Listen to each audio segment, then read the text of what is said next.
Pero comencemos con la introducción al libro de Génesis, ¿ya? Todos sabemos que Génesis, repito, narra la creación de todo lo creado, de todo lo que existe por parte de Dios, ¿cierto? Pero eso también genera controversias. Básicamente con las personas que no son creyentes, que dicen, si Dios no existe, el universo tiene otro origen. El universo se formó solo. Algunas personas creen que el universo es eterno, ya que siempre ha existido. Y otros dicen que hay muchos universos, todos paralelos. Y ¿se acuerdan que hicimos a principio de año clases de apologética?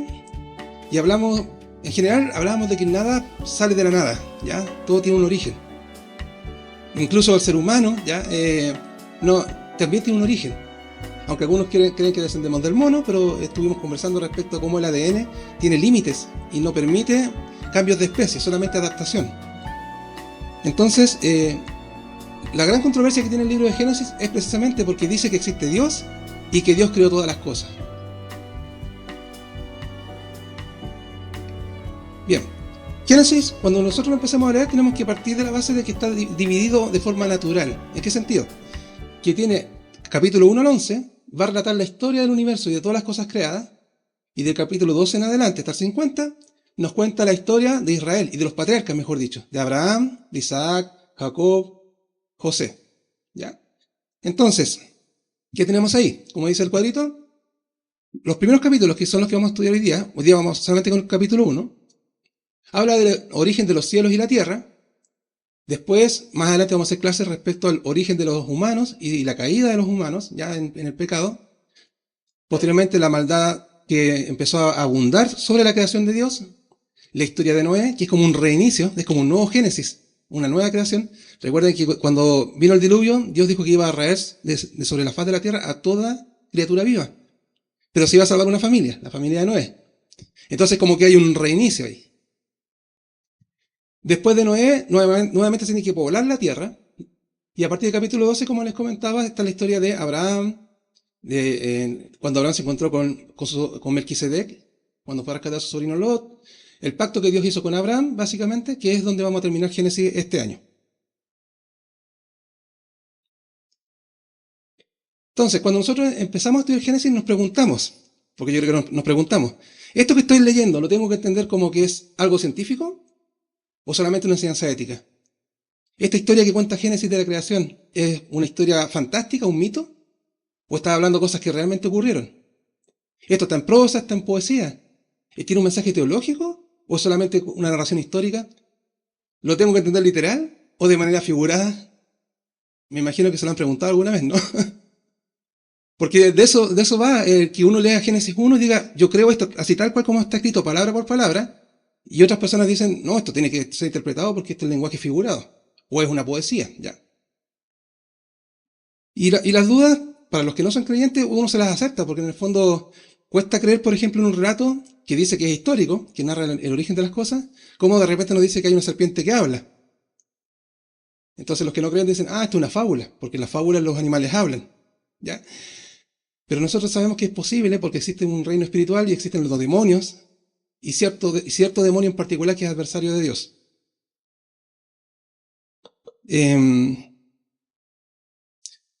Vamos a estudiar brevemente cómo este libro de Génesis y este relato particularmente no es precisamente un mito, porque tiene muchas características de relato histórico. Por ejemplo, menciona lugares, con nombre y apellido, y más o menos dice las regiones donde están. Menciona nombres, ¿ya? Eso no es propio de los mitos, ni de las fábulas. ¿Ya? Esos son más bien de los relatos que son descriptivos, narrativos. Y para comenzar este estudio, primero, ¿quién escribió Génesis? Vamos a partir con la autoría. Vamos, ¿quién escribió Génesis? Moisés. Muy bien, ¿y cómo sabemos que fue Moisés? La pregunta es difícil, ya, por eso la planteo, pero quiero saber cómo lo recuerdan ustedes. ¿Qué se imaginan que es? ¿Cómo sabemos que Moisés escribió Génesis?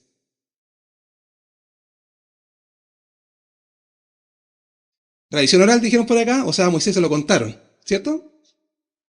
Claro, porque la pregunta es, Moisés, que vivió muchos años después de que ocurrieron los eventos del Génesis, ¿cómo se enteró y lo puso por escrito? Lo primero hay que entender que la tradición judía y cristiana le atribuye la autoría de todo el Pentateuco, ¿ya? Porque evidentemente Moisés no estuvo cuando ocurrieron los hechos, pero él recibió todas las historias y las compiló, ¿ya? y puso por escrito algo que posiblemente lo había recibido como tradición oral. No me quiero adelantar, sí, porque tenemos algunas pistas que nos llevan allá. Pero como les decía, tanto la tradición judía y la cristiana le atribuyen la autoría de todo el Pentateuco a Moisés, lo cual no es raro si pensamos que desde Éxodo hasta Deuteronomio, Moisés es la figura principal, ¿cierto? Entonces es entendible que se le atribuya a Moisés la escritura del Pentateuco. Pero en Génesis, Moisés no aparece y ni es mencionado. Pentateuco, del griego penta, que es cinco, los 5 libros. Lo que los hebreos le llaman la Torá y que nosotros conocemos como Génesis, Éxodo, Levítico, Números y Deuteronomio. Los 5 primeros libros del Antiguo Testamento se le llama Pentateuco. Gracias, Mati. Entonces, como les decía, que se asocia Génesis a Moisés es básicamente porque Moisés es la figura predominante desde Éxodo en adelante. Sin embargo, hay que dejar claro de que Moisés no aparece mencionado en el libro de Génesis. En estricto rigor, muchos de los relatos del Génesis no se pueden datar con exactitud, ¿ya? No podemos establecer en qué año se creó la Tierra, por ejemplo, o en qué época vivieron, con exactitud me refiero, ¿ya? Adán y Eva, en el jardín del Edén, antes de su caída. Ni tampoco sabemos cuánto tiempo estuvieron ellos antes de la caída, entre que fueron creados y cayeron, porque el relato de Génesis es continuo, ¿ya? Pero no podemos saber si Adán y Eva fueron creados en este día, cuánto tiempo pasó hasta que ellos cayeron, ¿ya? Para que vayamos pensando de que a lo mejor no fue de inmediato y que sí disfrutaron un tiempo en el Edén de las bendiciones de Dios hasta que fueron tentados y cayeron. Entonces, la evidencia interna del relato y sus características nos hacen ver que Génesis de partida no es un mito, ya es una historia narrativa e histórica, porque menciona lugares, menciona nombres, como les decía. Y tiene un propósito. Tiene un propósito que es demostrar, uno, que todas las cosas tienen un origen y que ese origen están en Dios. ¿Cómo recibió Moisés la revelación? Bien, ahí tenemos unas pistas. De partida se trata de una revelación que le fue concedida a Adán y que fue transmitida posteriormente de generación en generación hasta Moisés. Porque obviamente Adán conoció el origen de las cosas, porque fue creado dentro de ese periodo de creación. ¿Ya? Y como decía el hermano Sergio, efectivamente es muy probable, con alto grado de certeza, de que Adán se lo haya transmitido a sus descendientes y así hasta llegar a Moisés. Ahora, es interesante pensar de que en Génesis nos narra que las personas vivían ¿cuántos años? 800, 700, ¿ya? Y hasta 900 años el gran Matusalén, el Tata, que murió en la fecha del diluvio, por cierto. Posiblemente. Ya, entonces, lo interesante es que si las personas vivían tanto tiempo, entonces las tradiciones orales no estaban tan distanciadas en cuanto a generaciones, ¿ya? Porque Adán conoció tranquilamente, no recuerdo si era al papá o al abuelo de Noé. Por años se puede, si seguimos el relato bíblico, digamos, por cuántos años vivieron, se pudieron haber conocido con un antepasado muy cercano de Noé. Entonces ya hasta Noé, podemos decir que la historia del inicio y de la creación estaba bien preservada y era fácil de transmitir porque habían pasado pocas generaciones. Y además son historias repetidas que se cuentan de familias.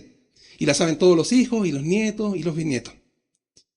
Eso también explicaría por qué otras civilizaciones como la babilónica también tienen relatos de la creación que son muy similares al Génesis.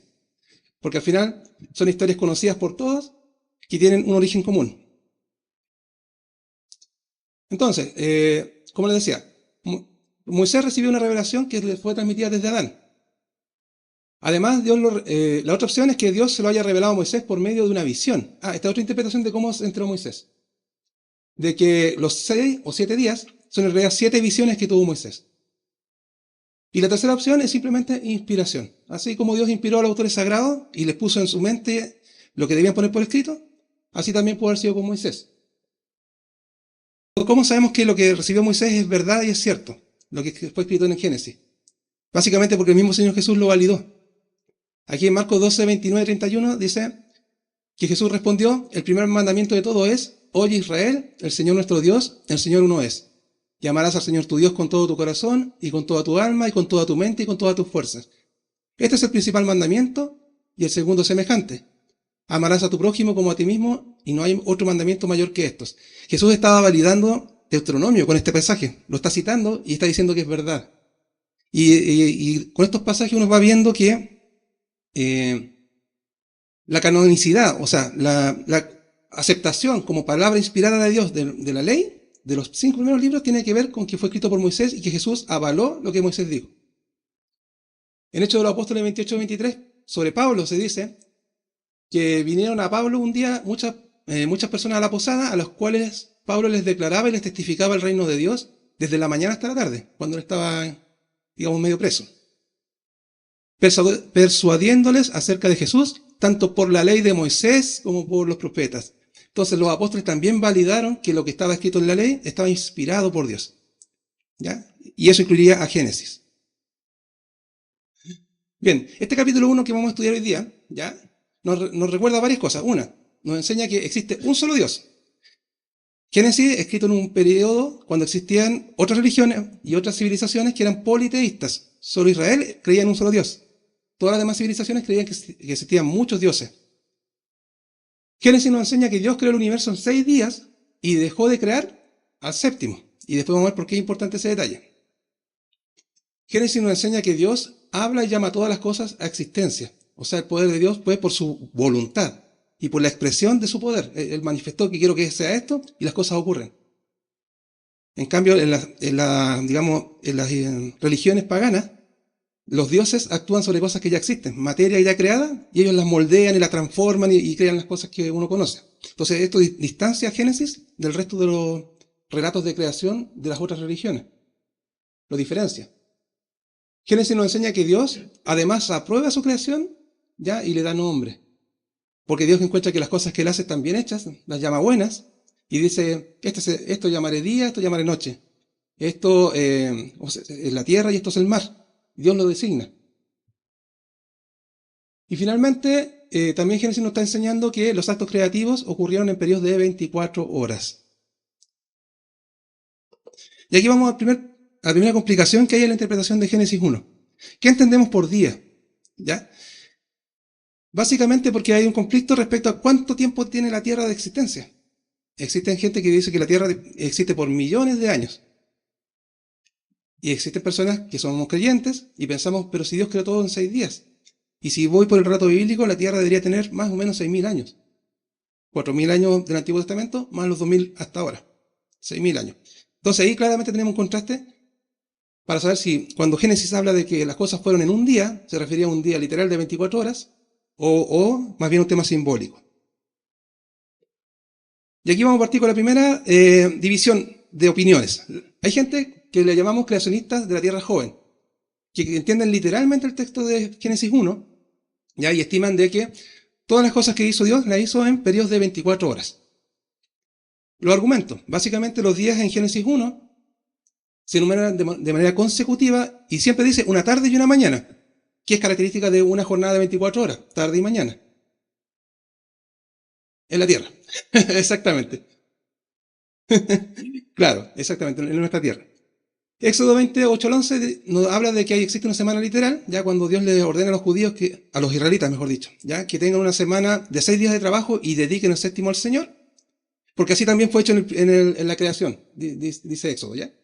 Entonces nos está diciendo de que Dios ya había, digamos, hecho un esquema con días literales. Él creó el universo en 6 días literales y dejó de crear en el séptimo. Y así también nosotros trabajamos 6 días y dejamos de trabajar el séptimo. Y el último argumento es que Romanos 5:12 dice que el pecado entró en el mundo por un hombre y por el pecado la muerte. Y uno dice, ¿qué tiene que ver eso?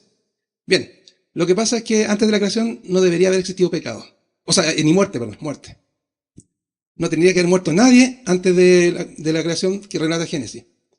Y ahí uno se agarra la cabeza. ¿Y los dinosaurios qué hacemos con ellos?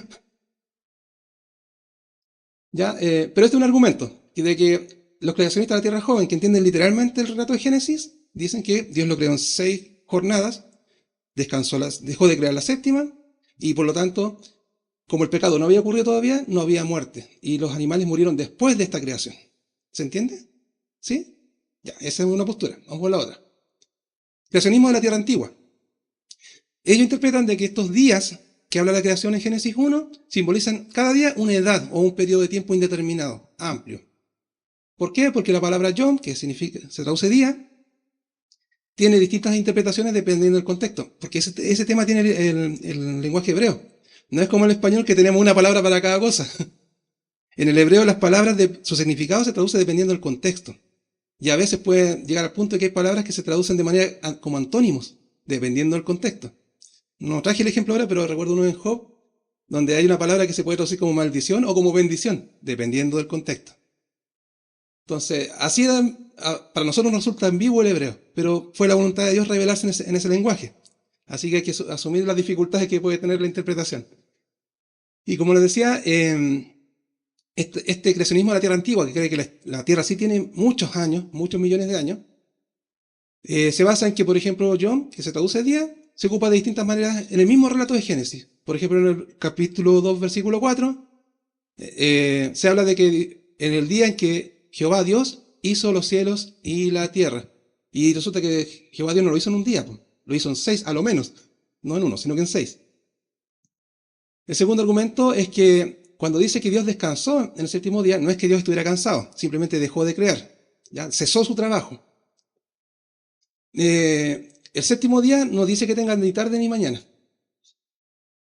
Y Hebreos 4, versículos 3 al 11, habla de este mismo día de reposo de la creación y lo menciona como si estuviera continuando hasta el presente. Dan a entender que a lo mejor los días no son de 24 horas, sino que son periodos. Y el tercer argumento es que es imposible que Adán le haya puesto nombre a todas las aves y a todos los animales en tan solo 24 horas. ¿Ya? Entonces, tenemos argumentos para las dos interpretaciones. Históricamente yo creo que todos hemos querido entender Génesis literalmente, ¿ya? Tratando de acomodar las cosas, periodos de 24 horas, uno sucesivo de otro, ¿ya? Hasta que Dios deja de crear y consagra el último día para sí mismo. Y otro argumento que también se cuestiona, ya respecto a Génesis, es si Génesis es un plagio de las historias de creación que tienen las otras religiones antiguas, particularmente en Mesopotamia. Básicamente se compara el relato de la creación de Génesis con un poema babilónico que se llama el Enuma Elish, que narra, que tiene varias particularidades porque se parece mucho al relato de Génesis. Ya, en el Enuma Elish también describe la creación, pero lo describe como el resultado de una batalla entre los dioses, específicamente entre Marduk y Tiamat. ¿Ya? Marduk el dios como ordenado y Tiamat el dios del caos. Según este poema, Marduk mata a Tiamat y con el cuerpo de Tiamat crea la tierra y el cielo. Con la materia de Tiamat crea la materia de este universo. Y aquí vamos a las cosas que son parecidas. El Enuma Elish está escrito en 7 tabletas. Y el relato de Génesis habla de 7 días. ¿Ya? ¿Por qué tabletas? Porque lo que pasa es que está escrito en cuneiforme. ¿Se acuerdan que eran tablillas de barro que estaban con unas cuestiones como unos triángulos? Bueno, si no, después ven fotitos en internet. Pero los babilónicos escribían en tablitas de barro. Entonces, el Enuma Elish, que es un poema de la creación, también está escrito en 7 tablillas. Y Génesis habla de 7 relatos creativos, 7 días creativos. También tenemos un orden parecido en ambos textos respecto al orden de la creación. Ambos hablan en el mismo orden de la creación de los cielos, los mares, la tierra. En el Enuma Elish, el sol y la luna son deidades, ¿ya? Que fueron creadas por los 2 dioses para marcar el tiempo y también las estaciones. Y también ambos textos coinciden en que la sexta tableta, ¿ya? O el sexto día, los humanos fuimos creados por los dioses. En este caso, lo que dicen digamos, los babilónicos. ¿Ya? Entonces, tenemos estas similitudes entre Génesis y el Enuma Elish, y obviamente las personas no creyentes dicen, pero si los babilónicos esta cuestión la escribieron hace 12.000 años, lo más probable es que el relato de Génesis haya sido una copia del Enuma Elish, del poema babilónico, pero en versión monoteísta. Sin embargo, también como existen similitudes, existen varias diferencias. Por ejemplo, en el poema babilónico de la creación, se cuenta cómo los mismos dioses fueron generados. ¿Ya? Y ellos también tuvieron un comienzo. Luego hablan de muchos dioses creadores y nos dicen que esos dioses coexisten con la materia, ¿ya? Con la materia con la cual ellos crearon las cosas. Y además dice que la luz emana de dichos dioses. En cambio, el Génesis, ¿qué nos dice? Que no existen muchos dioses, existe solamente uno, que es creador y que no tiene comienzo. Así que ahí tenemos una diferencia bien grande con el poema babilónico. Que Dios es completamente distinto a su creación. ¿Ya? Él es espíritu, no es materia, no ha sido creado. Además, en el relato de Génesis, fíjense que cuando se crean las lumbreras, no se les llama ni sol ni luna, no les pone nombre, ¿ya? Para que no fueran adoradas. Simplemente les llama lumbreras. Y además nos dice el Génesis que la luz proviene de Dios porque Dios es luz. Dios alumbra, ¿ya? Pues en su esencia. Entonces ahí tenemos similitudes con este poema babilónico, pero también tenemos grandes diferencias. Por lo tanto, aquí nos decimos, las diferencias son tan grandes que no podemos decir que el autor de Génesis ocupó el poema babilónico para escribir el relato. Simplemente estamos hablando de un evento parecido, un evento parecido, pero son dos ópticas distintas. Una es verdadera y la otra es falsa. Yo creo que estamos hablando del mismo evento, de las mismas cosas que ocurrieron, pero tenemos dos relatos distintos. Pero al no ser iguales, uno de los dos es falso. ¿Ya? Haya sido o no haya sido copiado del otro, pero uno de los dos no dice toda la verdad. Pastora. ¿Cuándo fueron escritos? Claro, es que ahí tenemos un tema, porque los registros de Génesis más antiguos... Las copias más antiguas del Pentateuco, que incluye Génesis, consisten en fragmentos encontrados entre los rollos del Mar Muerto, datados alrededor del año 100 a.C. Pero estoy hablando de los pergaminos, de los rollos, ¿ya? No significa que hayan sido escritos en esa fecha, sino que digamos, arqueológicamente los registros más antiguos que tenemos son de esa época. En cambio, las tablillas cuneiformes creo que las tienen datadas como para el siglo XII a.C., mucho más antiguas, claro. Pero a la larga uno tiene que también ser racional para interpretar esto. Me refiero, el relato como me lo cuenta el poema babilónico, aunque sea más antiguo, pero habla de muchos dioses, habla de una guerra entre ellos que fueron generados. Esa cosa no la puedo creer. En cambio es más coherente lo que dice Génesis, de que existe un Dios eterno, un Dios eterno que es creador de todo lo que existe, que no tiene origen, ya que siempre ha existido. Eso tiene más sentido y más lógica y es más sensato que el poema babilónico, indistinto que el otro tengamos registros más antiguos. Mati.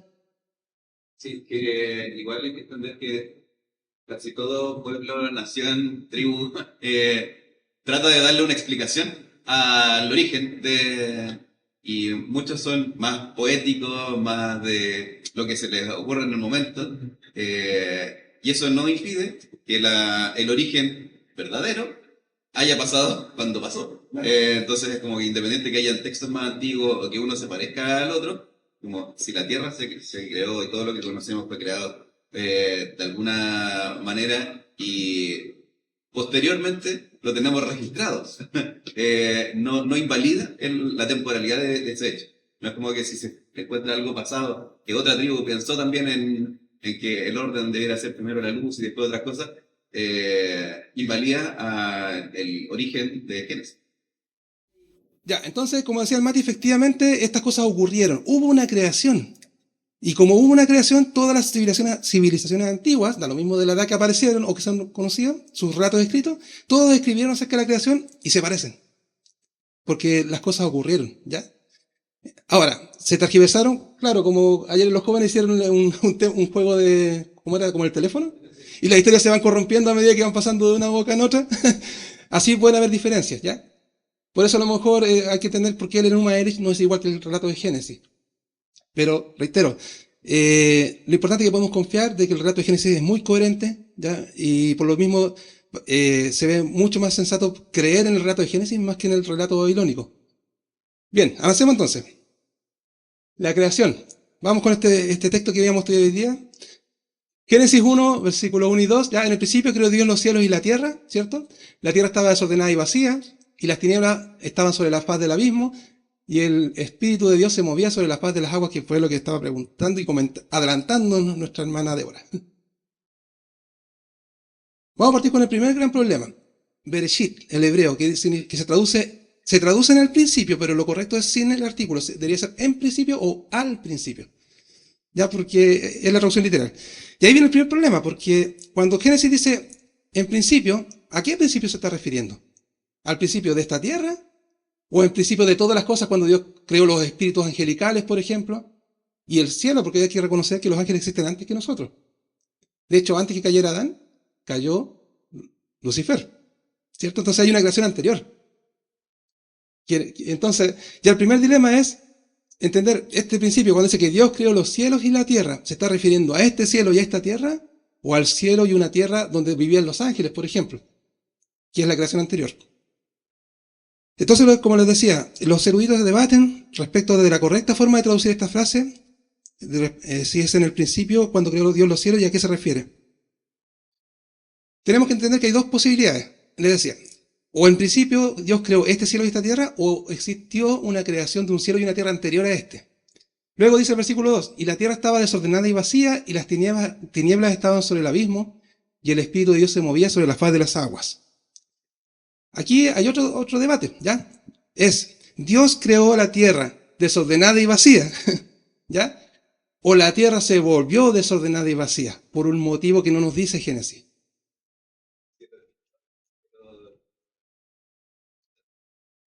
Es que ahí vamos a encontrarnos con la teoría del creacionismo de la Tierra antigua, que habla de que existió una... O sea, la Tierra ha existido por millones de años, por lo tanto hubo una creación anterior. Y yo sé por la Biblia que ya sabemos que por lo menos hubo una creación de ángeles anterior al ser humano. ¿Ya? Entonces, ¿Dios creó la Tierra en ese estado, desordenada y vacía? ¿O bien la Tierra se volvió desordenada y vacía de esa primera creación? Y ahí donde, por ejemplo, citamos Isaías 45:18, donde el profeta dice que el Señor creó la tierra, la formó, el que la hizo y la compuso, y no la creó en vano para que fuese habitada, la creó. ¿Por qué la frase en vano está destacada? Porque es la misma frase que es tohu, babohu, que aparece en Génesis 2, donde dice que es desordenada y vacía. Aquí está traducido como creada en vano.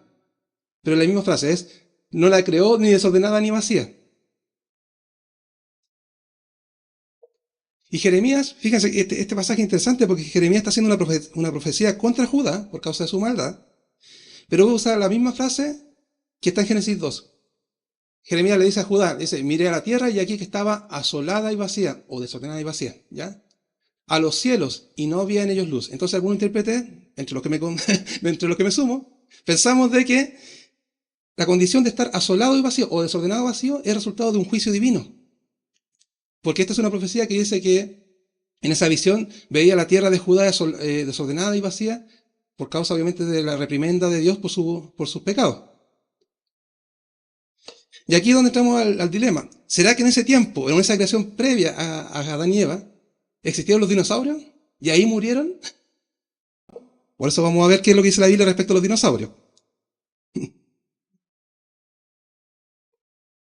Y no está de más recordar, mire, tenemos la opinión científica. ¿Qué dicen los científicos? Que los dinosaurios sí existieron, pero se extinguieron hace 65 millones de años antes de que existiera el ser humano. ¿Ya? O sea, los humanos nunca compartieron tiempo con los dinosaurios, según lo que dice la ciencia. Luego tenemos los creacionistas de la Tierra joven, que entendemos, o entendíamos literalmente el relato de la creación, y se interpreta que los dinosaurios y los seres humanos sí vivieron al mismo tiempo, pero que los dinosaurios se extinguieron en el diluvio. ¿Ya? Lo que pasa es que no podemos negar la existencia de los dinosaurios porque están los huesos, están los fósiles. Y está el creacionismo de la Tierra antigua que dice que los dinosaurios ya se habían extinguido cuando Adán fue creado porque hubo una destrucción anterior a la creación donde fue colocado Adán y Eva. ¿Ya?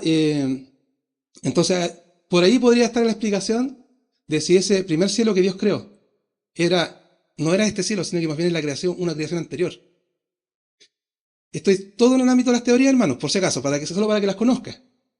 ¿Ya? Pero lo importante, como dijo la hermana Débora, que también usted mismo investigue. Es decir, esto no nos afecta a nuestra salvación, pero para estudiar la Biblia nos gusta saber, nos gusta entender lo que la palabra dice.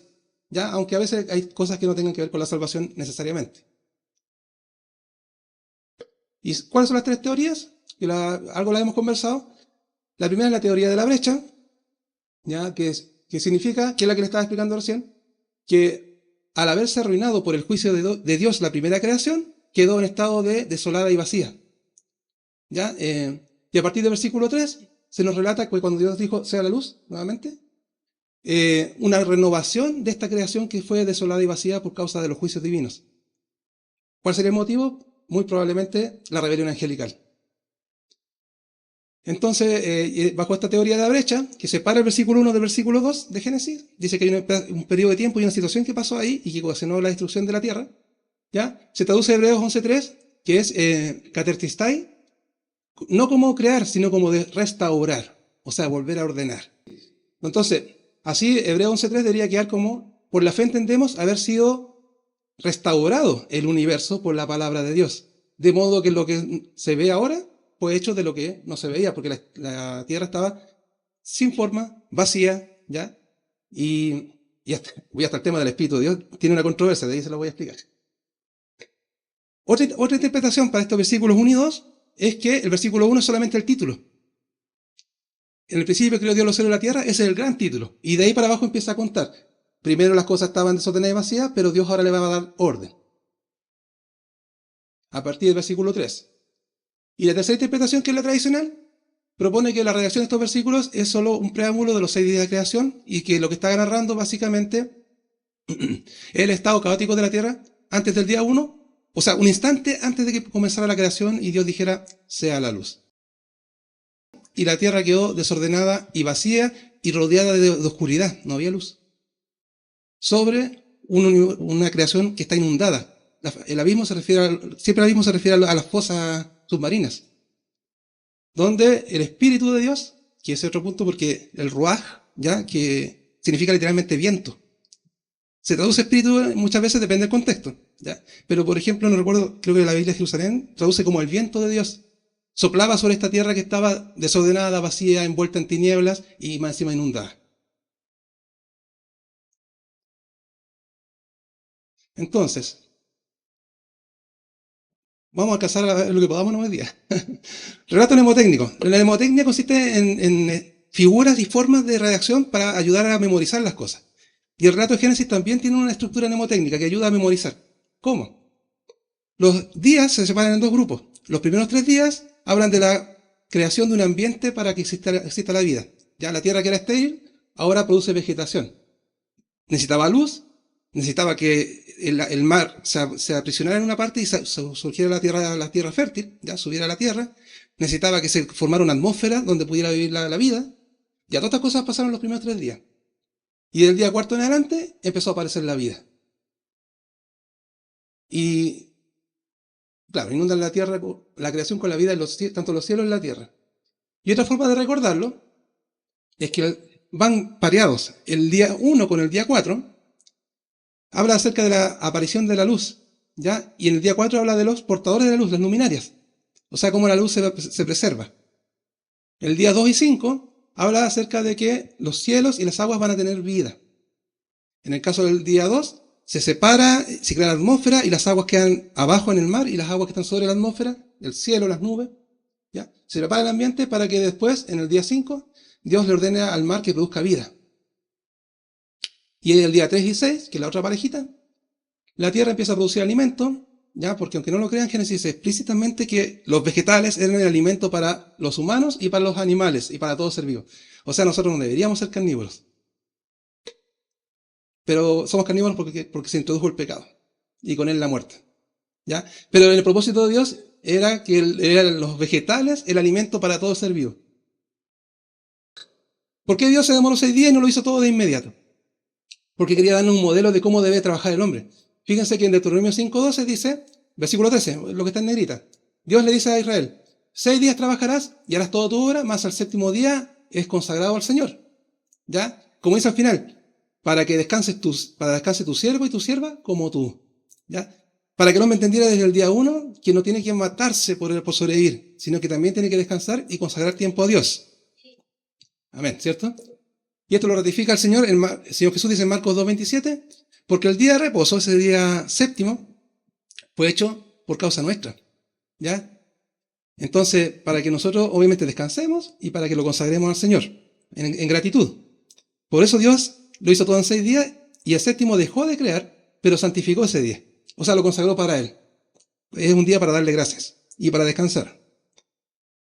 Luego, a ver, déjenme ver otra pregunta por ahí. Ya. Fíjense que el día 2 tiene una particularidad. Es el único día de la creación en que Dios no lo llama bueno. ¿Qué pasó el día 2? Luego dijo Dios, haya expansión en medio de las aguas y separe las aguas de las aguas. Recordemos que estaba la tierra sin forma, vacía, inundada, en oscuridad. El día 1 Dios dijo, haya luz. Pero no luz de sol, es la luz de Dios. ¿Ya? Porque el sol fue creado hasta el 4º día. Entonces, haya luz, se iluminó la tierra inundada. Y ahora, en el 2º día, Dios hace una separación. Dice que tiene que haber una expansión, que nosotros llamamos atmósfera, ya en medio de las aguas, y separe las aguas de las aguas. Y esta expansión separa las aguas que están bajo ella, que es el mar, de aquellas que están por sobre la expansión de aire, que serían las nubes. ¿Ya? Y las aguas están sobre la expansión. Y fue así, versículo 9, llamó Dios a la expansión cielos. El cielo que nosotros conocemos, digamos que nos rodea, nuestra atmósfera. Fue la tarde de la mañana del día 2, pero no dijo que era bueno. ¿Por qué será? ¿Por qué la obra del día segundo no fue llamada buena como el resto de los días? Todos los días fue bueno, pero el día 2 no. ¿Cómo, perdón? Faltaba. No tan por eso, pero es un tema de que las personas que han estudiado este tema mencionan que ¿qué función tenía el cielo? Separar a la creación de Dios. Sí, porque nos separamos. Sí, a fin de cuentas, ¿por qué no podemos ver a Dios? Porque Él mora en el tercer cielo. O sea, puso cielos entre medio, puso expansión entre medio. Se separó de su creación, ya, por su santidad, posiblemente, digo, por la rebelión que ya había ocurrido con los ángeles, ya. Pero por eso se interpreta que en este día, el segundo día, cuando hubo esta separación de Dios de la que Él había creado, ¿hmm? No dice, no dice que sea bueno, claro. No dice que sea bueno, exactamente. Porque el otro día, todos los días lo encontró bueno lo que hizo, pero esto no lo encontró bueno, pero lo hizo igual. ¿Mm? Porque Dios es santo, ¿ya? Y por eso le decía, tal vez tenga mucha relación con la caída de los ángeles, que moraban en un cielo y una tierra anterior a la nuestra, ¿ya? Y entonces estableció una separación y ahora Dios mora en el tercer cielo, al cual nosotros no tenemos acceso. Y porque seguramente Dios sabía que el hombre iba a pecar. Y que esta creación que él hizo, que la hizo buena, se iba a contaminar por el pecado. Y no hay nada que no sea santo que no pueda estar delante, o sea, para estar delante de Dios, todo tiene que estar puro y santo y perfecto. Entonces generó esta separación que es el cielo, por la cual nosotros no tenemos acceso con este cuerpo, ya digamos, a Dios. ¿Mm? Pablito, pues. Pablito fue transportado al tercer cielo. Hasta lo que sabemos, sí. No. Sí, pues. Sí, pues. Claro. Bien, cuando Dios crea las aves y manda al mar que se pueble de vida, ¿ya? En el versículo 21 dice que, bueno, leo el 20 y 21. Dijo Dios, produzcan las aguas, seres vivientes y aves que vuelen sobre la tierra, en la abierta expansión de los cielos. Y creó Dios los grandes monstruos marinos. Ya, yo encontré esto es llamativo. Ya, los monstruos marinos. Ya, que en hebreo es taninín, perdón. Y otras menciones que aparecen respecto a este monstruo marino, por ejemplo, está en Isaías 27.1, y ahí ya se le pone nombre, se le llama el Leviatán, que ustedes a lo mejor han escuchado hablar. Dice el profeta Isaías, en aquel día Jehová castigará con su espada dura, grande y fuerte, ¿a quién? Al Leviatán. Y uno dice, ese debe ser Satanás porque Dios lo va a castigar. Y es interesante porque fíjense que en la Septuaginta, que es la versión griega del Antiguo Testamento, que por cierto es la Biblia que leía Jesús y los discípulos, está en griego, donde dice el Leviatán, en griego se dice Draconta, dragón. El Leviatán es un dragón. Este monstruo marino, si no era, por lo menos simbolizaba ¿cómo se llama? Un dragón o algo así. No era una ballena, el que fue creado en Génesis. Era un dragón. Y vemos ahí en Salmo 148.7, que también se menciona, dice, alabad a Jehová desde la tierra, los monstruos marinos, los tanimín, y todos los abismos, todas las profundidades. O sea, todo lo creado debe adorar a Dios. Y otra pregunta. ¿Adán puso nombre a los dinosaurios? Esta es la penúltima, ya, antes de terminar. Depende. Porque ya yo les dije que a lo mejor Adán no conoció a los dinosaurios. Pero sí la Biblia nos menciona dos criaturas que podrían ser dinosaurios. La primera es el Leviatán, ¿ya? Que literalmente significa retorcido o enrollado, como una serpiente. Pero es un monstruo marino que aparece mencionado en varias partes poéticas del Antiguo Testamento, particularmente en el libro de Job, en Salmos también. Ahora, lo interesante, como les dije, es que en Isaías al Leviatán se le llama Draconta o dragón. Y en el caso, por ejemplo, cuando lo menciona Job 3.8, que la Reina Valera van a encontrar Leviatán, ¿ya? Porque está siguiendo el texto masorético, pero la Septuaginta y lo llama el Megacetus. Cetus es un dios, o sea, no un dios, sino que un monstruo mitológico griego, que es el monstruo marino. Entonces, ya sabemos que el Leviatán es un enemigo de Dios porque es un dragón, ¿ya? Porque Dios lo va a castigar y porque representa a un monstruo marino también, un monstruo, un enemigo de lo que es bueno. La mayoría de los intérpretes lo asimilan de que, dado el contexto de Génesis y la cultura antigua, debería haber sido un cocodrilo, ya por la descripción. Y el otro que se menciona es el Behemoth. Ya saben ya que por el monito que puse ahí que se interpreta que es el hipopótamo. Pero si ustedes leen el relato de Job, capítulo 40, más parece un brontosaurio, la verdad. Gigante, con una cola enorme que parece un cedro, ¿ya? Y que come vegetales. Ahora, guardando un poco las proporciones, uno dice, ya, si Génesis refiere al periodo de Israel y también cuando existía Egipto, y si el Leviatán era un cocodrilo, lo más probable es que el Behemoth fuera el hipopótamo, porque ambos son animales que existen en Egipto, en el Nilo, básicamente. ¿Ya? Y creo que hasta ahí estaríamos terminando, por un tema de tiempo, lamentablemente. La última, por favor, perdónenme esta, pastor. Ya. Cuando Dios en el versículo 26, en la creación del hombre, versículo dice, entonces Dios dijo, hagamos al hombre. Bien, ¿con quién estaba hablando Dios? Miren, han habido varias interpretaciones. La primera es, obviamente, los que no son trinitarios, sino que son unicistas, ¿ya? Nos acusan a los trinitarios de ser politeístas. Son tres dioses. Nosotros ya hemos dicho que la Trinidad consiste en que es un solo Dios, pero con tres personas. Pero en su naturaleza es un solo Dios. ¿Ya? También algunos interpretan, dicen, está hablando con los ángeles, como dijo acá la hermana. ¿Ya? Y otros dicen que Dios está hablando consigo mismo. Como cuando uno reflexiona y se cuestiona, ¿cómo lo haremos para resolver este problema? Y aquí viene el dilema de cómo ocurre este tema de la semejanza e imagen de Dios. Si Dios son tres personas, ¿cómo somos nosotros? Y algunos han interpretado de que nosotros somos tres partes, pues, cuerpo, alma y espíritu, para hacernos imagen y semejanza de Dios. ¿Cierto? Y aquí, desde el siglo I, que por ejemplo Ireneo de Lyon ya postulaba de que la imagen de Dios en nosotros significa nuestra capacidad para razonar. ¿Ya? Por lo tanto, eso nos diferencia de los animales. Los animales tienen espíritu o alma viva, digamos, pero no piensan. En cambio, nosotros sí podemos pensar. Pero además, la semejanza tiene que ver con la existencia de un espíritu en nosotros que se puede conectar con Dios. Nosotros podemos orar a Dios. En cambio, en el resto de la creación, los animales no pueden orar a Dios porque solamente están vivos, pero no tienen espíritu que se comunica con Dios. Y ahí estaría entonces la semejanza y la imagen. En consecuencia, cuando el hombre pecó, su semejanza con Dios, es decir, su conexión espiritual, se acabó. El hombre ya no tiene acceso a Dios por causa del pecado. Y sabemos eso porque en el Nuevo Testamento se nos dice que somos espiritualmente muertos. El hombre está muerto en delitos y pecados. Por lo tanto, el muerto no puede tener contacto con Dios porque los muertos nada hacen. Entonces, como les decía, el pecado trastocó la semejanza a Dios y nos separó, haciéndonos espiritualmente muertos.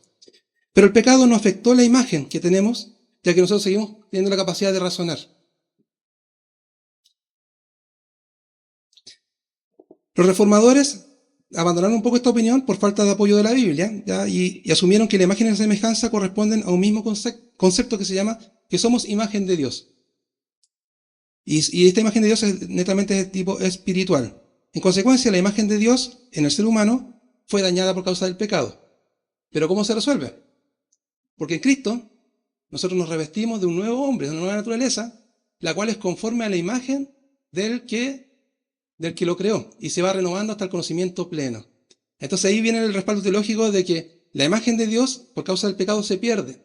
El ser humano pierde imagen de Dios, pero por causa de Cristo vamos siendo restaurados nuevamente a la imagen como fue creado Adán.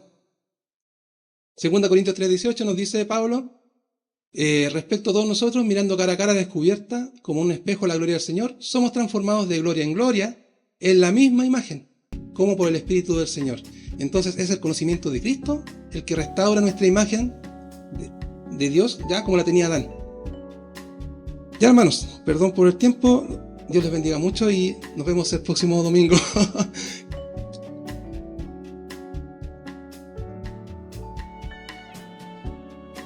Le pueden dar.